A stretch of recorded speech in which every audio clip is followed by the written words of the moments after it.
জাহাঙ্গীরনগর বিশ্ববিদ্যালয় কেন্দ্রীয় শিক্ষার্থী সংসদ জাকসু ও হল সংসদ নির্বাচনের ভোট গ্রহণ শেষ হওয়ার ২৬ ঘন্টা পার হলেও ফলাফল প্রকাশ করা যায়নি। আনুষ্ঠানিকভাবে ভোট গ্রহণ শেষ হয় বৃহস্পতিবার বিকেল ৫টায়, যদিও কয়েকটি কেন্দ্রে ভোটার উপস্থিতির কারণে ভোট নেওয়া হয়েছে সন্ধ্যা পর্যন্ত। হল সংসদের ভোট রাতেই গণনা শুরু হলেও কেন্দ্রীয় সংসদের ভোট গণনা পদ্ধতি নিয়ে সিদ্ধান্ত নেওয়া হয় পরদিন শুক্রবার সন্ধ্যা ৭টায়। এরপর ম্যানুয়াল পদ্ধতিতে ভোট গণনা শুরু হয়। নির্বাচনের শেষ ভাগে ৮ প্যানেলের মধ্যে ৫টি প্যানেল ভোট বর্জনের ঘোষণা দেয়। ভোট বর্জনকারীরা ক্যাম্পাসে বিক্ষোভ চালায় এবং পুনর্ভোটের দাবি তোলেন। ভোট গণনার বিলম্বে ছাত্র শিবিরের পক্ষ থেকে ক্ষোভ প্রকাশ করা হয়। শিক্ষার্থীরা প্রশাসনিক ভবনের সামনে স্লোগান দেয়।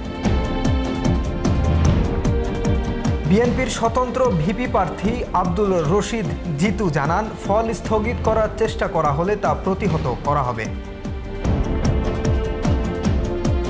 শেষ মুহূর্তে রাত 8:45টার দিকে নির্বাচনের নানা অনিয়মের অভিযোগ তুলে জাকসু নির্বাচন কমিশন থেকে পদত্যাগ করেন কমিশনার অধ্যাপক মাফরুহি সাত্তার।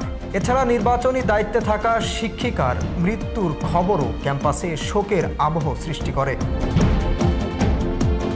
শুক্রবার রাত 11:30টার দিকে 21টি হল সংসদের ভোট গণনা শেষ হয়। কেন্দ্রীয় সংসদের ভোট গণনা শুরু হয় সন্ধ্যা 7টার পর। বিশ্ববিদ্যালয় নির্বাচন কমিশনের জরুরি বৈঠকে কেন্দ্রীয় সংসদের ভোট ম্যানুয়াল পদ্ধতিতে গণনার সিদ্ধান্ত নেওয়া হয়।